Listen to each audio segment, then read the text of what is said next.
शुभकामनाएं जिनका प्रीलिम्स 2025 में सिलेक्शन हो गया है। देखिए, बातों को बहुत क्लियर तौर पर समझो, हमारी स्ट्रेटजी क्या होनी चाहिए।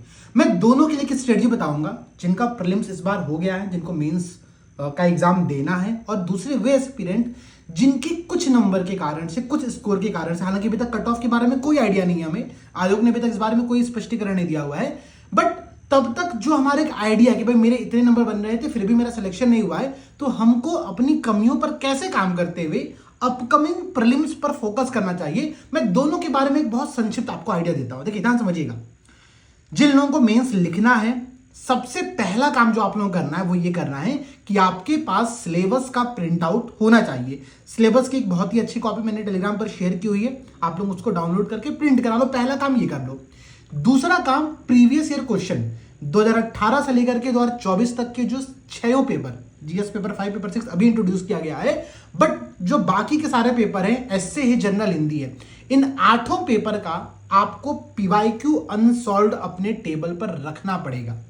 आप कितना भी कह लो सर ये तो पीवाईक्यू है, इसके क्वेश्चन रिपीट नहीं करेंगे, बट ट्रेंड वही होता है, नेचर वही होता है क्वेश्चन का। ऐसा नहीं कि क्वेश्चन के नेचर चेंज आते हैं। तो आप सभी को जो सबसे सेकंड नंबर पे काम करना वो करना पीवाईक्यू के अनसॉल्व्ड अपने पास रखने हैं। उसकी भी पीडीएफ मैंने टेलीग्राम पर शेयर की हुई है। थर्ड काम जो आप लोग करिए वो ये है कि कोई भी एक करंट अफेयर्स का सोर्स आप लोग फॉलो करना स्टार्ट कर दो। जैसे कि अभी हम पीवाईक्यू संहिता का जो हमारा बैच चल रहा है मींस का, वहां पर हम लोग आपको करंट अफेयर्स के updated facts, example, case study सब करा रहे हैं। आपका हिस्ट्री क्लास हो चुकी है, आपकी सोसाइटी की लगभग 5-6 क्लास वहां पर हो चुकी है, एथिक्स की आपकी लगभग 4-5 घंटे की क्लास हो चुकी है। तो पैरेलली हम इन तीनों सब्जेक्ट लेकर के चल रहे थे, अब वहां पर पॉलिटी भी स्टार्ट हो जाएगा।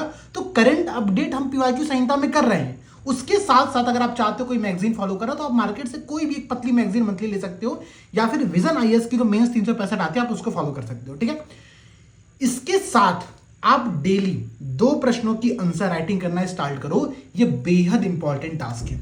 आपका सिलेबस पूरा हो ना हो कुछ कोई फर्क नहीं पड़ता है। आप इस बार मेंस दे रहे हो नहीं दे रहे हो, आपको मेंस के लिए 2 क्वेश्चन डेली लिखना ही पड़ेगा, जिसमें मैक्सिमम जो समय लगेगा वो लगेगा 1 घंटे का समय। आप ये अपने से भी कर सकते हो, प्रयास जैसे जो हमारा इनिशिएटिव है वहां से जुड़ करके भी कर सकते हो, जहां पर डेली आंसर राइटिंग आप लोगों को कराया जाता है। ठीक है, तो मेंस के लिए बेसिक जो मैंने आप लोगों को स्टार्टअप बताया कि भाई यहां से आपको चीजें आगे बढ़ानी, इनिशिएट करना है, उसको स्टार्ट कर दो। इसके बाद जिनका भी इस बार प्रीलिम्स कुछ कारणों से नहीं हुआ है, या फिर जिनका यूपीआरओ का मेंस है, तो वहां पर जो जीएस का पोर्शन है उसके लिए हम एक सीरीज पूरी यूट्यूब पर स्टार्ट कर रहे हैं। दरअसल वो स्टार्ट नहीं कर रहे हैं, वो सीरीज हमने ऑलरेडी प्रीलिम्स के टाइम पर रिकॉर्ड की थी। वो हमारा जो प्रीलिम्स का कोर्स था उसका पार्ट है। हम उसको पब्लिक करेंगे आप लोगों के लिए, ताकि आप लोग अभी से लेकर के प्रीलिम्स तक, ठीक है, सारे सब्जेक्ट उस सीरीज के माध्यम से बेहद शानदार तरीके से कंप्लीट कर लो। तो उसको आप लोग करना स्टार्ट कर देना। उसकी मैं आप लोगों को क्लासेस आज से नहीं तो कल से स्टार्ट कर दूंगा। बाकी मेंस का मैंने आप लोगों को अप्रोच बता दिया है। इसके अलावा प्रीलिम्स या मेंस में अगर आपके कोई भी डाउट्स हो, आप एक बार कमेंट में मैसेज ड्रॉप करो। हम लोग जल्द ही ये कंप्लीट स्ट्रेटजी के साथ आपके साथ आएंगे, और उस स्ट्रेटजी में कौन सी चीजें करनी है, कौन से रिसोर्स फॉलो करने हैं, कौन सी टेस्ट लगानी है, इन सारी बातों पर डिस्कस किया जाएगा। ठीक है, बाकी सभी दोस्तों को जय हिंद, शुभकामनाएं।